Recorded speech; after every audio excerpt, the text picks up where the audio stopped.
Here are 5 common signs that could mean Satan is preying on your insecurities as a way of preventing you from getting into a godly relationship. Number 1, if you never begin because you believe you already know this will end badly, this is a common sign Satan is playing on your insecurities. I know some people just completely zone out whenever a sports analogy is used, so I'll keep this really short. Among athletes, there's a saying that says you miss 100% of the shots you don't take. It's important for athletes to understand this concept because many of them do fear missing. But if your fear of missing causes you to never actually take a shot to begin with, then you're guaranteed to score no points during the game. Of course, you will miss some shots if you decide to start shooting, but you will guarantee yourself never making anything if you're so afraid of missing that you never shoot. So when it comes to relationships, what I'm trying to say is sometimes you just need to shoot your shot. Our natural instinct is to play it safe, and this isn't always all bad. This desire will keep us out of a lot of trouble and will prevent us from making some really unwise choices. But when this natural desire is combined with your low self-esteem, this combination can wreak havoc on your relationships. When you have a low view of yourself,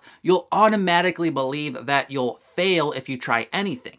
And again, because you want to play it safe, this will cause you to never try anything because you're always assuming you're going to fail. Satan wants you to look at a good relationship opportunity and to imagine that you know the distant future, but you don't. None of us do. All we really know is what has happened in the past and what is going on in the present. When we project past hurts and failures into present moments, all we're doing is securing an unfruitful future. As Proverbs 27 verse 1 says, "Do not boast about tomorrow, for you do not know what the day will bring." This verse is often used to prevent us from boasting about future successes, but really it can also be used to help us not think we know the future about future losses as well. Don't always assume you know what's going to happen in the future. Rather, trust God and follow Him rather than always doubting yourself. Number 2, if you're always pursuing people with high worldly status, this could be a sign Satan is playing on your insecurities to keep you out of a godly relationship. One reason idolatry is so common among humans is because deep within our own hearts, we know that things are not as they are supposed to be. We think that if we could just be with the right person, however, things would be as they're supposed to be.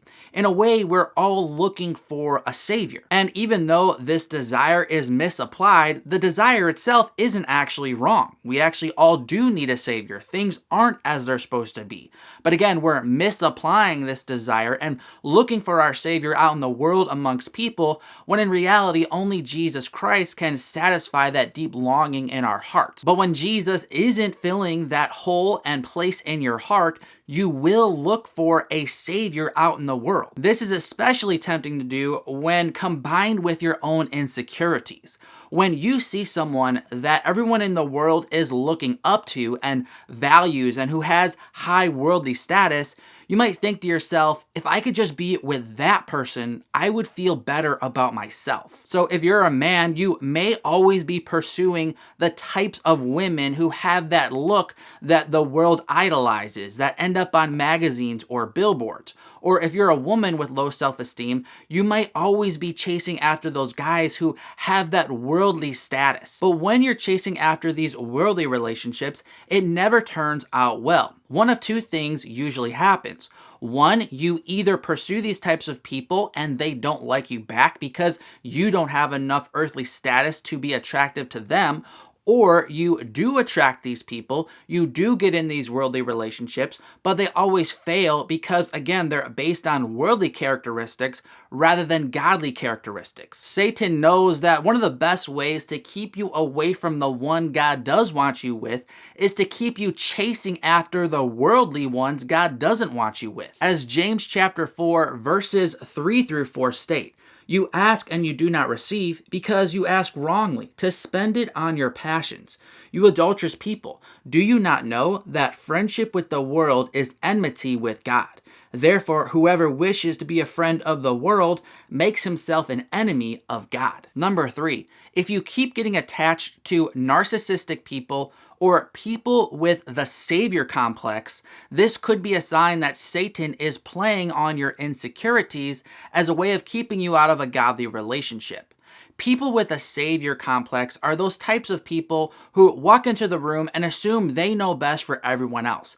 Every situation they find themselves in, they believe they're the solution to all the problems that are happening, and they believe that whatever they say is the solution. So if you don't follow them, you're going to fail. These people are also very narcissistic at times. But these people with very selfish, arrogant, and prideful personality traits are not attracted to all people. They're not attracted to secure people who have a high view of themselves, or have a secure view of themselves, I should say, because they know that those people aren't easily manipulated. Rather, they're often attached and attracted to people with low self-esteem because they know that they have a better chance of controlling those people and telling them what to do.